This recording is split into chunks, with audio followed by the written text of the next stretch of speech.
வணக்கம் மக்களே, welcome to சில நேரம் சில சினிமா. இன்னைக்கு நம்ம ஒரு வரலாற்று கதையை தான் தோண்டி எடுக்க போறோம். எல்லாருக்கும் தெரியும், கிறிஸ்டோபர் நோலன் ஒடிசின்ற படம் எடுத்திருக்காரு. அந்த படத்தை பார்க்க போறீங்க அப்படின்னா அதுக்கு முன்னாடி ட்ராய் படத்தை வாட்சா விட்டுக்கோங்க. இவங்களுக்குள்ள என்ன பஞ்சாயத்து, எதுக்காக அடிச்சுக்கிறாங்க, ட்ரோஜன் வார் அப்படிங்கிற உலக புகழ் பெற்ற ஒரு விஷயம் எதுக்கு நடந்துச்சுங்கிறத இந்த படத்தை பார்த்து தெரிஞ்சுக்கோங்க. கதைக்குள்ள போறதுக்கு முன்னாடி ஒரு சின்ன விஷயத்தை கிளாரிஃபை பண்ணிக்கிறேன். இங்க ரெண்டே பேருக்குள்ளதான் போட்டியே. ஒன்னு ட்ராய், இன்னொன்னு ஸ்பார்ட்டா. ட்ராய் நகரத்து ராஜா பேரு பிரியம். அவருக்கு ரெண்டு பசங்க, பாரிஸ் அண்ட் ஹெக்டா. இந்த சைடு ஸ்பார்ட்டா பக்கம் வந்தோம்னா இந்த நாட்டு ராஜாவோட பேரு மெனலேயஸ், அவனோட ஒய்ஃப் ஹெலன். மெனலேயஸுக்கு அண்ணன் ஒருத்தர் இருக்கான், அவன் பேரு அகமெம்னான். அப்புறம் உங்க எல்லாருக்கும் தெரிஞ்ச ஒடிசி. கடைசியா வராரு அக்கீலியஸ், இந்த படத்தோட ஹீரோ. இவனுக்குள்ள என்ன பஞ்சாயத்துனா, மன்னாதி மன்னன் எல்லாம் மன்னா போனா பொன்னாளி அப்படிங்கிற வரியை கேட்டிருப்பீங்க. அந்த வரிக்கான வரலாறு தான் இது. ஸ்பார்ட்டா நகரத்து ராணிய பாரிஸ், அதாவது பிரியமோட பையன் இழுத்துட்டு போயிடுவான். அதுவும் அடுத்த பொண்டாட்டி. சோ அதுக்காக நடக்கப்பட்ட போர் தான் இந்த போர். அவ்வளவுதான். அனதர் வெல்கம் டு சில நேரம் சில சினிமா. வாங்க கதைக்குள்ள போலாம். ஸ்பார்ட்டாவோட ராஜாவான மெனலேயஸ்க்கு போர் மேல இருக்கிற ஈடுபாடு குறைஞ்சிருச்சு. சமாதானமா போயிடலாம் அப்படின்னு நினைக்கிற ஒரு ஆளு. ஆனா அவங்க அண்ணன் அகமெம்னான், நீ வேணா சண்டைக்கு வாடா அப்படின்னு சொல்ற ஒரு ஆளு. ஸ்டார்டிங் சீன்லயே பயங்கரமான ஒரு போர்க்களத்தை காட்டுறாங்க.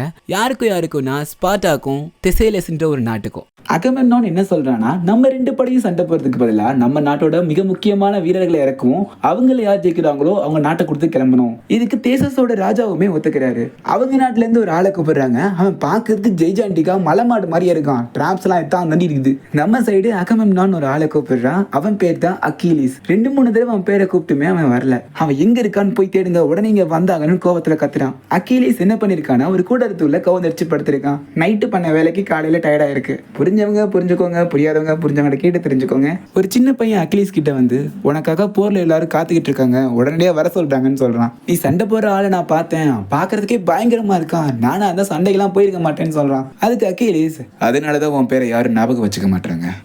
செமையா இருந்துச்சு. அக்கிலீஸோட வருகைய ஆரவாரத்தோட வரவேற்கிறாங்க.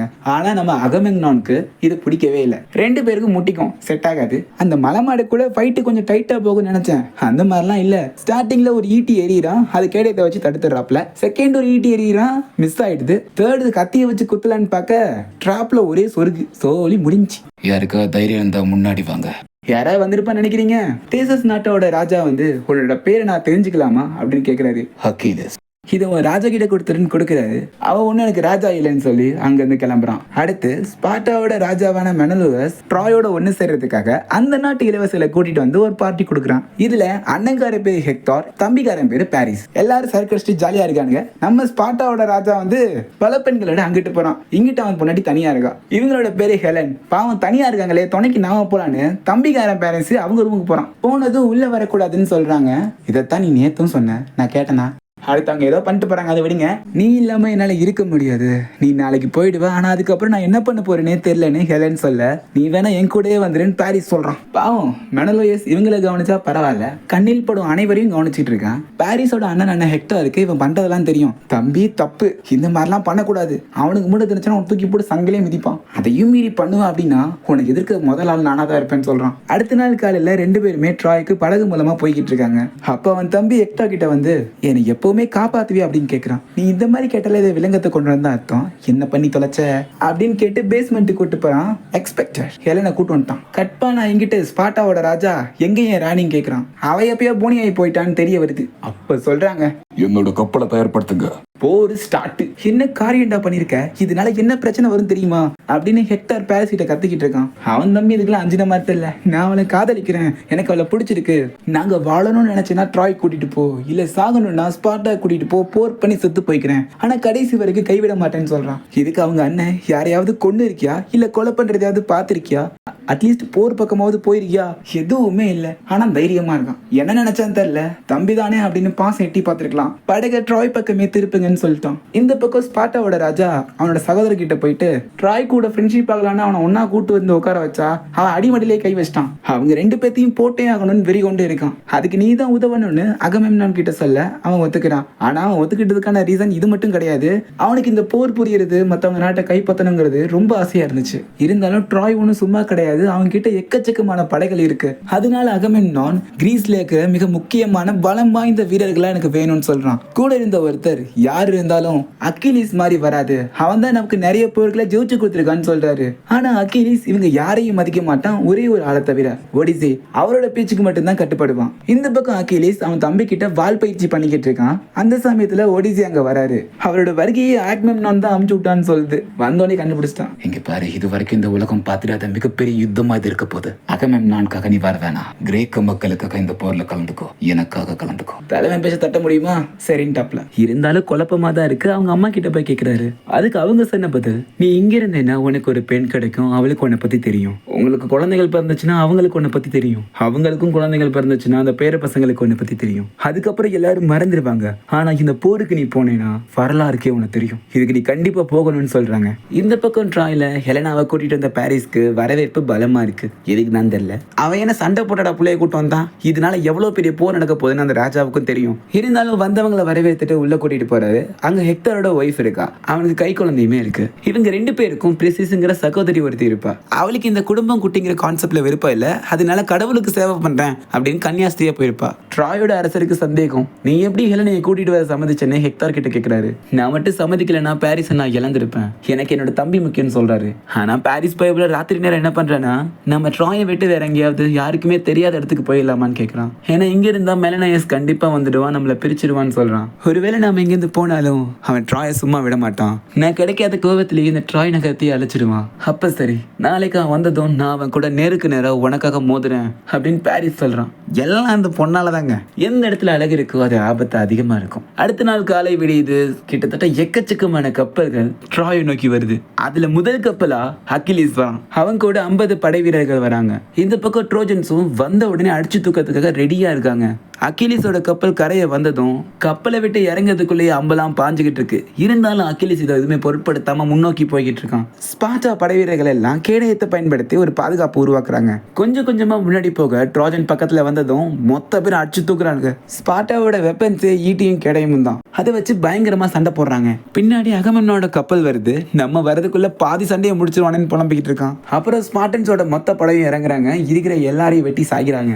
அங்க அப்போலோ கோயில் இருக்கு, சூரிய கடவுளோட கோவில். அது மேல ஏறி நின்று யாருக்கு என்னென்ன வேணுமோ எடுத்துக்கோங்கன்னு அக்கிலிஸ் சொல்றான். அங்க படை வீரன் வந்து, நம்ம பண்ற எல்லாத்தையுமே கடவுள் பார்த்துக்கிட்டு இருக்காரு, இது கொஞ்சம் ஓவரா தெரியல அப்படின்னு கேட்க பக்கத்துல இருந்த அப்போலோ சிலையோட கழுத்தை வெட்டிடுறான். இதை பார்த்துட்டு இருந்த ஹெக்டார் கோயிலை நோக்கி வந்துகிட்டு இருக்கான். இந்த பக்கம் அக்கிலிஸ் ஒரு ஈட்டி எடுத்து எரிய வந்தவன் கூட்டத்துல இருந்து ஒருத்தன் கழுத்துல கரெக்டா பாயுது. அவ்வளவு ஷார்ப்பா இருக்கு. முடிஞ்சா உள்ள வாங்க அப்படின்னு சொல்லிட்டு அந்த கோயிலுக்குள்ள போய்கிட்டு இருக்கான். இப்ப ட்ரோஜன்ஸ் எல்லாரும் அந்த உள்ள வந்துடுறாங்க. வந்தவங்க எல்லாருக்கும் மறைமுக தாக்குதலை கொடுத்து அடிச்சு சாச்சிடுறாங்க.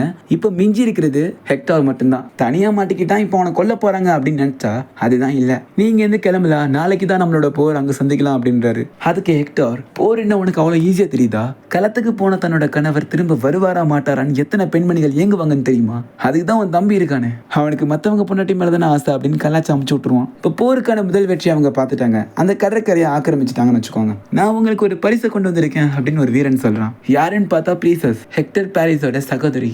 உங்க அப்போலோ கடவுளுக்கு என்ன பார்த்து பயம் போல, அவரோட தலைய சீவியும் என்ன ஒண்ணும் செய்யாம இருக்காரு அப்படின்னு சொன்னதுக்கு கடவுளுக்கு யாரை பார்த்து பயம் இல்ல, எனக்கும் உன்னை பார்த்து பயம் கிடையாது, உனக்கு மட்டும்தான் என்னை பார்த்து பயப்பட தேவை இருக்காதுன்னு சொல்றான். அந்த நேரத்துல படை வீரன் வந்து அரசர்களை இந்த வெற்றியை பரிமாறிக்க அவங்களை கூப்பிடுறாங்கன்னு சொல்றான். அங்க போனதும் அகமெம்னான் திமிரா உட்காந்துட்டு, நீ எதுக்காக இந்த போருக்கு வந்திருக்கேன்னு தெரியும், இந்த போர்ல உன்னோட பேர் நிலைச்சு நிக்குன்னு நினைப்ப, ஆனா அது நடக்காது, எல்லா இடத்துலயும் என்னோட பேர் தான் ஒழிக்கும்னு சொல்றான். அது மட்டும் இல்லாம நான் உனக்கு ஒரு பரிசு வச்சிருக்கேன்னு சொல்றான். யாருன்னு பார்த்தா அதையும் பிரீசஸ். இன்னில இருந்து இவ எனக்கு, இப்ப அவளை விடலைன்னா யாரும் இங்க உயிரோட இருக்க மாட்டீங்க அப்படின்னு கத்திய தூக்குறான். ஏற்கனவே இங்க நிறைய உயிர் போயிருக்கு, எனக்காக இங்க யாரும் சண்டை போடாதீங்கன்னு சொல்றான். அகிலிஸ் பேசாம அங்க இருந்து போயிடறான். இந்த பக்கம் கோட்டையில இறந்து போன ட்ரோஜன்ஸ்க்கு சடங்கு நடக்குது. இந்த போர்ல நாம ஜெயிக்க முடியுமா அப்படின்னு அரசர் கேட்கும்போது, போர் ஆரம்பிச்சது அவங்களா இருக்கலாம், ஆனா முடிக்கிறது நாமளா தான் இருப்போம். நம்ம கூட ஹெக்டார் இருக்காரு, அவருக்கு பின்னாடி பலம் வாய்ந்த வீரர்கள் இருக்காங்க, இந்த போர்ல நாம கண்டிப்பா ஜெயிப்போம் அரசே அப்படின்னு படைத்தளபதி சொல்றாரு. அங்க இருக்கிற மதகுரு என்ன சொல்றாருன்னா, நான் இன்னைக்கு 2 விவசாயிகளை பார்த்தேன், அவங்க ஒரு கழுகு பாம்பை கொத்திட்டு போறதா சொன்னாங்க. அது அப்போலோ கிட்ட இருந்து வந்த செய்தி தான், நமக்கு நல்லதே நடக்கும்னு சொல்றாரு. இதை கேட்ட ஹெக்டாருக்கு கடுப்பாயிடுச்சு. ஒரு பறவையை வச்சு நீங்க எப்படி போற முடிவு பண்றீங்க அப்படின்னு கேக்குறான். அரசர் தான் மூட நம்பிக்கையில மூழ்கி கிடக்குறாரு. அவன் பேசுறது எதுவுமே காதுல வாங்கிக்கல. அந்த இடத்துல பாரிஸ் வந்துட்டு இது எனக்கும் மெனலேஸுக்கு இருக்கிற பிரச்சனை, நாங்க 2 பேரும் முடிச்சுக்கிறோம் அப்படின்னு சொல்றான். அதாவது நேருக்கு நேரா சண்டை போடுறானா. அந்த சமயத்துல ஹெலனாவும் தப்பிச்சு போலான்னு பாக்குறா. அதை ஹெக்டார் பார்த்து தடுத்துடுறான். ஏன் இந்த மாதிரி பண்ற அப்படின்னு கேட்டதுக்கு, இன்னைக்கு இறந்து போன வீரர்களோட மனைவிகள் விதவைகளாக மாறுறதுக்கு நான் தானே காரணம் நினைச்சு அழுகிறா. அடுத்த நாள் கூடாரத்துல அகிலேஸை காட்டுறாங்க. அந்த இடத்துல படை வீரன் ஒருத்தன் வந்து எல்லாரும் போருக்கு தயாராயிட்டாங்க, வாங்க கிளம்பலாம் அப்படின்னு சொல்றான். அகமெம்னான் என் காலில் விழுந்து கெஞ்சி என்னை கூப்பிடுற வரைக்கும் நான் வரமாட்டேன், நாம யாரும் போக வேண்டாம்னு சொல்றான். எத்தனையோ படை வீரர்கள் முகம் தெரியாத அரசருக்காக சண்டை போட்டு சாகுறாங்க. நம்மளை ஏத்தி விட்டு அழகு பார்க்குற எந்த முட்டாளுக்காகவும் நம்ம சாகக்கூடாது அப்படின்னு அவனோட தம்பி கிட்ட சொல்றாரு. கட் பண்ணா மிகப்பெரிய படை ட்ராயோடதும் ஸ்பார்ட்டாவோடதும் வந்து நிக்கிறாங்க. அந்த இடத்துல சொன்ன மாதிரி பாரிஸ்க்கும் மெனலேயஸ்க்கும் சண்டை நடக்குது. மெனலேயஸ் கேடயமே இல்லாம அவனை தாக்குறான். இது வரைக்கும் சண்டை போடாத ஒருத்தனால எவ்வளவு நேரம் தாக்கு பிடிக்க முடியும்? எளிதாவே அவனை வீழ்த்திடுறான். சாகும் தருவாயில பாரிஸ் அவனோட அண்ணனோட காலை பிடிக்கிறான். எனக்கு எப்படியாவது காப்பாத்தின்னு சொல்ல கொடுக்கப்பட்ட ஒப்பந்தத்தையும் மீறி ஹெக்டார் மெனலேயஸை குத்திடுறான். அகமெம்னான் போற ஆரம்பிக்கலான்னு சொல்ல மொத்த படையும் இறங்கி ட்ராயும் ஸ்பாட்டாவும் அடிச்சுக்கிறாங்க. பாரிஸ் ஹெக்டார் உள்ள போக சொல்லிட்டு இவன் வெளியே இருந்து சண்டை போட்டுட்டு இருக்கான். என்னதான் சண்டை போட்டாலும் ஸ்பாட்டாவால சுவர் கிட்ட கூட நெருங்க முடியல. எக்கச்சக்க உயிரிழப்பு ஏற்பட்டது ஸ்பாட்டாக்கு. அதனால அங்க இருந்து பின்வாங்கிடுறாங்க. இறந்து போன ஸ்பாட்டாவோட உடலுக்கு சடங்கு பண்றாங்க. அதுல ஸ்பாட்டாவோட ராஜா மெனலேயஸ் இருக்கான். இப்ப கூடாரத்துல அகமெம்னான், ஒடிசே, அப்புறம் இன்னொரு அரசனும் இருக்காரு. வெற்றி பெற்ற ட்ராஜன்ஸ் நாளைக்கு நாம ஓடி போயிருவோம் நினைக்கிறாங்க. ஆனா அப்படி இருக்க கூடாது, நாம அவங்கள தாக்கணும்னு அகமெம்னான் சொல்றான். அதுக்கு நீயும் அகிலேஸும் பகை இல்லாம இருக்கணும்னு ஒடிசே சொல்றாரு. எனக்கு எந்த பிரச்சனையும் இல்ல, ஆனா அவன் என்ன மதிக்கவே மாட்டான்னு சொல்றாரு. நீ முதல்ல அந்த பொண்ணு அவங்க கிட்ட கொடுத்துருன்னு ஒரு அரசர் சொல்றாரு. அந்த பொண்ணு என்கிட்டே இல்ல, நான் ஆளுங்கிட்ட கொடுத்துட்டேன்னு அசால்ட்டா சொல்றான். ஒரு பொண்ணு சிக்கிச்சுன்னா என்ன பண்ணுவானுங்க? அந்த பொண்ணை டார்ச்சர் பண்ணிட்டு இருக்கானுங்க. அந்த இடத்துல அகிலேஸ் வந்து அவங்கள அடிச்சு போட்டு அந்த பொண்ணை கூட்டிட்டு போயிடுறான். அந்த பொண்ணு கிட்ட சொல்றான், நீ கும்புற கடவுளுக்கே நம்மளை பார்த்து போறாம, ஏன்னா நம்ம என்னைக்காவது ஒரு நாள் இறந்து போயிருவோம், அதனால வாழ்ற ஒவ்வொரு நொடியும் ரசிச்சு வாழ்ந்துகிட்டு இருக்கோன்னு சொல்றான். இதை கேட்ட அவ்வளவு பரவாயில்ல, அவனுக்கு கொஞ்சம் அறிவு இருக்குங்கிறா. இப்படி எல்லாம் பேசிட்டு நட்டு ராத்திரில கத்தி எடுத்து கழுத்துல வைக்கிறா. அதுக்கு அகிலேஸ், பரவாயில்ல கொல்லு, எல்லாரும் ஒரு நாள் சாக தான் போறாங்க, சாவை பார்த்து பயப்படுறாள் நான் கிடையாது. பேச்சை முடிச்சதை வீச்ச ஆரம்பிச்சிட்டான். அடுத்த நாள் காலை விடியுது. அகிலேஸ்க்கு இந்த போரே வேணாம், நான் இங்க கிளம்புறேன்னு சொல்றான். அந்த இடத்துல ஒடிசே வந்து, என் ஆட்களுக்கு நீ தேவை, நீ கிரேக்க படைக்கு ரொம்ப முக்கியமான ஒருத்தன் அப்படின்னு சொல்றாரு. என்னதான் சொன்னாலும் அவன் கேட்கற மாதிரி தெரியல. ஆனா போறதுக்கு முன்னாடி அகிலேஸ் அந்த பொண்ணோட இருக்கிறத பார்த்திருப்பாரு. எல்லா பிரச்சனையும் காரணம் பொண்ணுக்கு தானே அப்படின்னு சொல்லிட்டு போவாப்ல. அந்த இடத்துல அகிலேஸோட தம்பி வந்துட்டு, அவ்வளவுதான் போர் முடிஞ்சிருச்சா, நான் வீட்டுக்கு போறேன் அப்படின்னு கேட்பான். உனக்கு சண்டை போடணும்னு ஆசையா இருந்தா நான் உன்னை வேற போருக்கு கூட்டிட்டு போறேன், இது வேணாம் அப்படின்னு சொல்றாரு. அந்த பையன் இவர் சொல்றது பெருசா எடுத்துக்கல. இந்த பக்கம் கோட்டைக்குள்ள பேச்சு ஈடுபடுது. அவங்க ரொம்ப நில குலைஞ்சு போயிருக்காங்க, நைட்டோட நைட்டை நாம அவங்களை கொண்டுடலாம்னு சொல்றாரு. அங்க இருக்கிற மதகுரு என்ன சொல்றாருன்னா, அவங்க அப்போலோ சிலையை அழிச்சிருக்காங்க, அதனால கிரேக்க மக்களுக்கு கடவுள் மேல கோவம் இருக்கு, இந்த நேரத்துல நம்ம இப்படி பண்றது சரியா இருக்கும். ஆனா ஹெக்டாருக்கு இதுல விருப்பமே இல்ல. போர்ல அகிலேஸ் வராததா அவன் கவனிச்சிருக்கான். அதனால அவங்க படையே 2ஆ இருக்கு. இப்ப நம்ம அவங்களை அடிச்சோம்னா அந்த 2 படையும் ஒன்னா சேர்ந்து நம்மள அடிக்க வருவாங்க. நம்ம கிட்ட பலமான சுவர் இருக்கு, இருந்தாலும் இது வேணாம் அப்படின்னு சொல்றான். அரசன் தான் முட்டா பயலாச்சே, மூட நம்பிக்கையில மூழ்கி போன முட்டா பையன். மதகுரு போலாமா வேணாமான்னு கேட்க அந்த மண்டையாட்டினதும் படகுல திரட்டி நைட்டோட நைட்டு அடிக்கிறதுக்கு கிளம்பிட்டாங்க. எல்லா பொருட்களையுமே படகுல ஏத்திட்டு இருக்காங்க. கூடாரத்துக்குள்ள அகிலேஸும் பிரீசஸும் இருக்காங்க. இவன் உண்மையிலே காதலிக்க ஆரம்பிச்சிட்டான் போல. இரவாகுது. ட்ரோஜன்ஸ் எல்லாம் சேர்ந்து ஸ்பார்டனோட கூடாரத்தை எரிச்சு விடுறாங்க. அங்க இருக்கிற ஸ்பார்டன்ஸ் எல்லாரையும் கொன்னு குவிக்கிறாங்க. இப்போ இந்த நேரத்துல அகிலேஸும் இல்ல, அவனோட படையும் இல்ல. என்ன பண்ண போறோம், இந்த போர்ல தோத்து போயிருவோமான்னு இருக்க நேரத்துல அகிலேஸ் அங்க வந்துடுறான். அவன் வந்ததும் பலமே வந்த மாதிரி இருக்கு, முன்னேறி போறாங்க. அந்த இடத்துல அகிலேஸ்க்கும் ஹெக்டாருக்கும் சண்டை நடக்குது. பயங்கரமான சண்டை மாதிரிலாம் இல்ல, ரொம்ப சாதாரணமா தான் இருக்கு. அகிலேஸ்க்கு என்ன ஆச்சு அப்படின்னு நினைச்சிட்டு இருக்கோம். அப்போ ஹெக்டார் அகிலேஸோட கழுத்தை வெட்டிடுறான். யாராலையும் நம்பவே முடியல, அகிலேஸ் இறந்து போயிட்டான். அவனோட ஹெல்மெட்டை கழட்டும் போது தெரியுது அது அகிலேஸ் கிடையாது, அவனோட தம்பி. அகிலேஸோட உடை, கேடயம், ஈட்டி எல்லாத்தையும் பயன்படுத்தி அவன் சண்டை போட்டிருக்கான். ஒரு சின்ன பையனை கொண்டுட்டோம் என்ற வருத்தம் ஹெக்டாருக்கு இருக்கு. இப்ப 2 படைகளும் அவங்கவுங்க இடத்துக்கு போயிடுறாங்க. தன்னோட தம்பி இறந்த விஷயம் அகிலேஸுக்கு தெரிய வருது. ரொம்பவே கோவத்துல இருக்கான். அவன் கோவத்தை கட்டுப்படுத்தவே முடியல. ஹெக்டாரை பார்க்க அவன் இடத்துக்கு போறான். அந்த சுவர் முன்னாடி நின்று ஹெக்டார் ஹெக்டார் கத்தி கூப்பிடுறான். ஹெக்டார் வெளியே வந்து சண்டையை ஏத்துக்கிறான். அகிலேஸ் அவனோட ஹெல்மெட்டை கழட்டி, இப்போவாவது நான் அடையாளம் தெரியுதா அப்படின்னு கேட்கிறான். ஏன்னா ஹெக்டார் அகிலேஸ் நினைச்சுதான் அவன் தம்பியை கொண்டு இருப்பான். ஹெக்டார் சொல்றான், சண்டை போறதுக்கு முன்னாடி ஒரு ஒப்பந்தம், நம்மள யார் இறந்தாலும் அவங்க உடலை அவங்க நாட்டுக்கு கொடுத்துடணும், சிங்கத்துக்கு கூட ஒப்பந்தம் எல்லாம் போடக்கூடாதுன்னு சொல்லி சண்டையை ஆரம்பிக்கிறான். 2 பேரும் பயங்கரமா சண்டை போடுறாங்க. அகிலேஸ்க்கு கோபம் கலந்த வெறி இருக்கு, ஆனா ஹெக்டருக்கு அந்த அளவுக்கு இல்ல. என்னதான் ஹெக்டார் ட்ராயோட பலசாலியான இளவரசனா இருந்தாலும் அவனால அகிலேஸை தாக்குப்பிடிக்க முடியல. இறுதியில நெஞ்சில கத்திய வாங்கி ஹெக்டார் அங்க இறந்து போயிடுறான். இவங்க ஒப்பந்தமே யார் இறந்து போனாலும் அவங்க உடலை அவங்க நாட்டுக்கு கொடுக்கணும். ஆனா அகிலேஸ் ஹெக்டரோட பிணத்தை கைத்துல கட்டி அவங்க இடத்துக்கு எடுத்துட்டு போயிடுறான். அவங்க அண்ணன் இறந்த செய்தியை கேட்ட பிரிசஸ் ரொம்பவே வருத்தப்படுறா. அன்னைக்கு இரவு ட்ராயோட அரசர் பிரியம் அகிலிஸோட கூடாரத்துக்கு ரகசியமா தனியா வராரு. பக்கத்துல வந்து அகிலிஸோட கைகளுக்கு முத்தமிட்டு, எந்த அரசனும் பண்ணாத ஒண்ண நான் பண்ணிருக்கேன், தான் மகனை கொண்டவன் கையை முத்தமிடுற முதல் ஆள் நானா தான் இருப்பேன்னு சொல்றாரு. சரி உங்களுக்கு என்ன வேணும் அப்படின்னு அகிலிஸ் கேக்குறான். எனக்கு என்னோட மகன் வேணும், அவன் உடம்ப கொடுத்துரு அப்படின்றாரு. அதுக்கு அகிலிஸ், அவன் என்னோட தம்பியை கொண்டு இருக்கான், எப்படி என்னால கொடுக்க முடியும்னு சொல்றான். நீயும் எத்தனை தம்பிகளை கொண்டு இருப்ப, எத்தனை அண்ணன்களை கொண்டு இருப்ப, நீ கொள்ளாத ஆட்களா, எனக்கு என் பையனை ரொம்ப பிடிக்கும், அவன் உடலை கொடுத்துரு அப்படின்றாரு. மனுஷன் உருகிறார். இப்ப நான் உங்க பையனை கொடுத்தாலும் நாளைக்கு நீங்க என் எதிரி தான், இப்ப கூட நீங்க என் எதிரி தான், ஆனா எதிரிகளுக்கு நடுவுலையும் மரியாதை கொடுக்கணும். இதை கேட்ட அகிலிஸ்க்குமே மனம் இறங்கி போறான். ஹெக்டரோட உடலுக்கு முன்னாடி வந்து ரொம்பவே தேம்பி அழுகிறான். இதுக்கு முன்னாடி இவனை இப்படி பார்த்துக்க முடியாது, பெரிய தப்பு பண்ணிட்டோம் அப்படின்னு நினைக்கிறான். பிரியம் அவரோட பொண்ணையை கூட்டிட்டு போறாரு. அப்படி போறதுக்கு முன்னாடி அகிலேஸ் அவ கையில ஒரு நெக்லஸ கொடுக்குறான். அது அவங்க அம்மா கொடுத்தது. ராஜ குடும்பத்துல இருந்து யாராவது இறந்து போனாங்கன்னா அவங்களுக்கு இறுதி சடங்கு பண்ண 12 நாட்கள் ஆகும், அது வரைக்கும் நாங்க தாக்க மாட்டோம் அப்படின்னு வாக்கு கொடுக்குறான். இது அகமெம்னானால ஏத்துக்க முடியல. அகிலிஸோட ரகசிய ஒப்பந்தத்தை நாங்க எப்படி ஏத்துக்க முடியும்னு சொல்றான். அந்த சமயத்துல அந்த படையில இருந்த ஒருத்தன் தன் குழந்தைக்காக மரக்குதிரை ஒண்ணு ரெடி பண்ணிக்கிட்டு இருக்கான். இதை பார்த்தா ஒடிசேக்கு ஒரு யோசனை வருது. அதுதான் உலக புகழ் பெற்ற ட்ராஜன் ஹார்ஸ். அடுத்த நாள் காலையில ட்ராயோட ஆட்கள்லாம் வந்து அந்த கடற்கரையை பாக்குறாங்க. ஸ்பார்டன்ஸ் நிறைய பேர் இறந்து போயிட்டாங்க, அந்த இடத்துல ட்ராஜன் ஹார்ஸ் மட்டும் இருக்கு. இதை பார்த்த மதகுரு, கடவுள் அவங்கள சபிச்சிட்டாரு, அவரோட சாபத்துக்கு உள்ளாயிட்டாங்க, இந்த குதிரையும் அவர் கொடுத்த பரிசு தான், இதை நம்ம எடுத்துட்டு போலான்னு சொல்றாரு. அந்த குதிரையும் கோட்டை சுவரை தாண்டி உள்ள போகுது. ட்ராஜன் ஒருத்தன் உயரத்துக்கு போய் கடலை பார்க்கறான். அங்க எந்த கப்பலுக்குமே போகல. இதை எப்படியாவது அரச கிட்ட சொல்லலான்னு போக அந்த இடத்துல அம்பு வந்து அவனை சாச்சிருது. இரவு நேரம் வர அதுக்குள்ள இருந்த ஸ்பார்டன்ஸ் எல்லாம் வெளியே வந்து அங்க இருக்கிற மக்கள் எல்லாரையும் கொல்றாங்க. அது மட்டும் இல்லாம மூடி இருந்த அந்த சுவரை திறந்து விடுறாங்க.